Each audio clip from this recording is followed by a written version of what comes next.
Est-ce que le 29 janvier, nous aurions dû confiner le pays? Comme certains le disaient, comme des modèles montraient que nous allions flamber en février.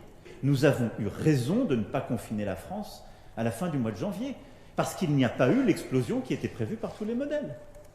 Dans les modèles mathématiques, et vous les avez dans la note du Conseil scientifique, on voit que le variant anglais finalement va rester relativement minoritaire pendant encore jusqu'au mois de février. Et puis, selon un des scénarios le plus probable, c'est vraiment en mars qu'il va devenir majoritaire. Des modèles montraient que nous allions flamber en février.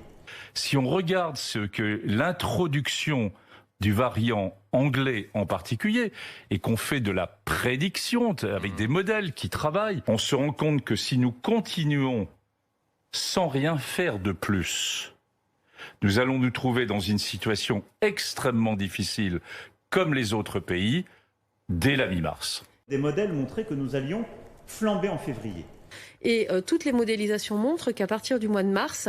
Flamber en février. Il n'y a pas eu l'explosion qui était prévue par tous les modèles. Les projections, les modélisations nous mettent devant une certaine évidence qui est qu'on craint que ce soit extrêmement dur.